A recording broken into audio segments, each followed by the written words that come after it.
Hello, good morning. चला, आमच्या मॉर्निंगची सुरुवात अशी गरम गरम पाणी पिण्याने होते. एक कप भरून गरम पाणी घेतलेलं आहे, एकदम चहासारखंच.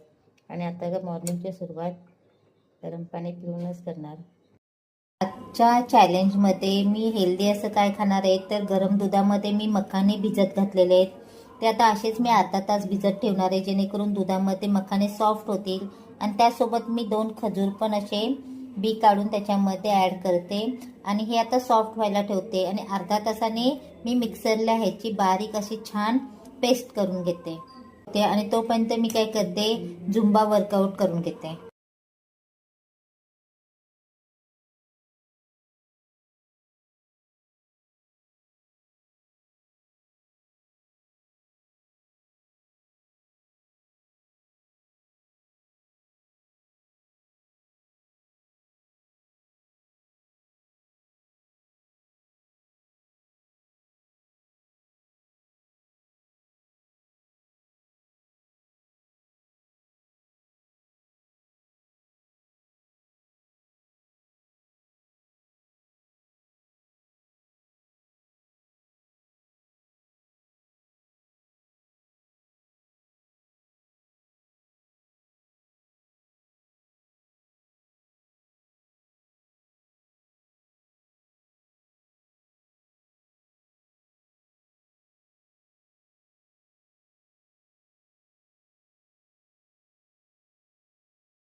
तास झालेला आहे. आता झुंबा केला मी, पण झुंबा मी काय अर्धा तास करत नाही, 15 ते 20 मिनटं जेमतेम करते. आणि मग त्याच्यानंतर थोडं रेस्ट घेतलं 10 मिनटं. तोपर्यंत हे छान असं सॉफ्ट झालेलं आहे. आता हे काय मी एकटी खाणार नाही, कारण माझी मुलं पण खाणार आहेत. आता एकटीसाठी खाल्लं असतं तर थोडं हेल्दी झालं असतं, चाललं असतं. पण मुलांना हेल्दी सोबत टेस्टी पण पाहिजे असतं. आता टेस्ट येण्यासाठी मी काय करणार आहे, इकडे 1 चमचा कस्टर्ड पावडर घेतलेली आहे आणि 1 चमचा मी आता त्याच्यामध्ये दूध पावडर ॲड करते. आणि छान असं गरम दूध ह्याच्यामध्ये ॲड करते थोडंसं, आणि हे छान ह्याची पेस्ट तयार करते. आणि हे पहिले मिक्सरच्या भांड्यामध्ये पेस्ट करून घेतली का त्याच्यानंतर मग मी ही पेस्ट जी ते तयार केलेली आहे ती पण ह्याच्यामध्ये ॲड करणार आहे.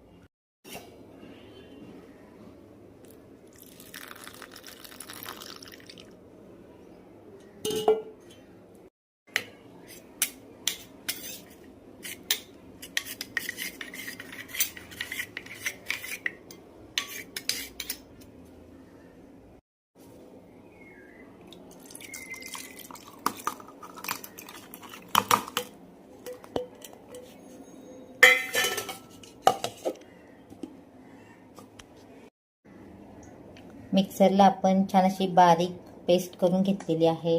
ते आता बाउलमध्ये काढून घेते मी.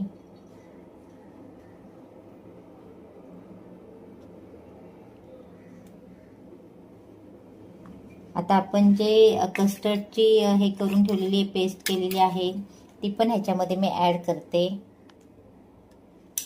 छान असं मिक्स करून घेते मी सुरुवातीला.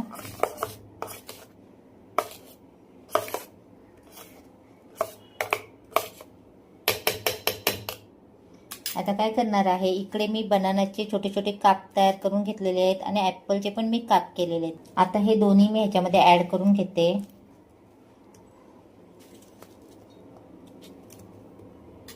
छान मिक्स करून ठेवते आणि काय करते, 10 ते 15 मिनिटासाठी हे मी थंड होऊन देते. आता हे मी हेल्दी आहे हे बोलले, पण काय करायचं, मुलांना पण खायचं असतं ना. मग मुलांना कसं हेल्दी म्हटलं का थोडीशी टेस्ट एवढी लागत नाही. मग ते हेल्दी सोबत थोडंसं मी टेस्टी पण केलेलं आहे, जेणेकरून मुलांच्या पोटामध्ये हे मखाना पण जाईल, खजूर पण जाईल, विथ हे फ्रूट्स जे आहेत ते पण जाते. आणि हे मुलांना खूप आवडतं. आता मी हे असंच 10 ते 15 मिनिटासाठी फ्रीजमध्ये ठेवून देते आणि थोडंसं थंड झालं का मग आपण हे खाऊ शकतो. 15 मिनिटानंतर मी हे फ्रीजमधून काढलेलं आहे. आता मी स्वतःसाठी घेते, कारण वर्कआउट करून जवळजवळ मला अर्धा तास झालेला आहे आणि मला तर भूक लागलेली आहे, म्हणून मी एका बाउलमध्ये काढून घेतलेलं आहे स्वतःसाठी. ह्या रेसिपीला मी आज नाव देणार आहे मखाना कस्टर्ड, कारण ह्याच्यामध्ये मी खूप सारं मखाना यूज केलेला आहे. आणि ते मखाना हे सगळ्यांसाठीच हेल्दी असतं. आणि आमचं चॅलेंज काय असतं, दिवसभरात काहीतरी एक पदार्थ असं आपल्या ह्याच्यामध्ये शरीरामध्ये हेल्दी असं गेलं पाहिजे. मग आजचं आमचं हेल्दी हे आहे की मखाना कस्टर्ड. मग ह्याच्यामध्ये मखाना पण गेलेला आहे आणि फ्रुट्स पण आहेत. थोडंसं ते हेल्दी सोबत मी टेस्टी करण्यासाठी त्याच्यामध्ये मी दूध पावडर ॲड केलेली आहे, कारण ते मुलांना खाण्यासाठी केलेलं आहे, कारण त्यांना पण आवडलं पाहिजे ना, म्हणून मी थोडंसं दूध पावडर आणि कस्टर्ड पावडर ॲड केलेली आहे. त्यामुळे ह्याला खूप छान टेस्ट आलेली आहे. तुम्ही पण ही रेसिपी जरूर करून बघा. तुमच्या लहान मुलांना पण आवडेल. आजचा माझा हेल्दी नाश्ता झालेला आहे.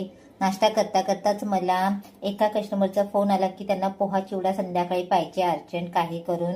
मग म्हटलं चला पटकन घाईने नाश्ता केला आणि मिस्टरांना पोहे आणायला सांगितलेले आहेत, कारण जेव्हा जेव्हा ऑर्डर असते तेव्हा मी कुठलंही आधी आणून ठेवत नाही. फ्रेश सगळं मार्केटमधून आणते आणि रेडी करून देते. मग आता हे सगळं झालं आणि आता मी पोहा चिवडा करायला घेते. चिवडा बनवण्याची मी तयारी केलेली आहे.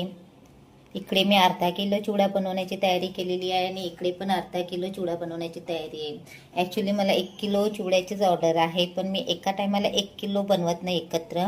मी नेहमी अर्धा किलो असं करून घेते, कारण अर्धा किलोचं आपण सेपरेट केलं ना तर त्याने आपला चिवडा जो असतो तो कुरकुरीत होतो. आणि हेच जर तुम्ही 1 किलो एकत्र केलात तर आपल्याला पातेलं पण व्यवस्थित हलवता येत नाही. त्यामुळे माझं नेहमी हे असतं की 1 किलो जरी ऑर्डर आली एकाच कस्टमरची तरी पण मी पहिला अर्धा किलो करून घेते. इकडे मी सगळी तयारी केलेली आहे. लसूण वगैरे सगळं मी चिरून ठेवलेलं आहे बारीक. आज जी आपल्याला पोहा चिवड्याची ऑर्डर आलेली होती 1 किलोची, ती आता मी कंप्लीट केलेली आहे आणि थोडंसं आता थंड व्हायला ठेवते आणि नंतर मग पॅकिंग करते.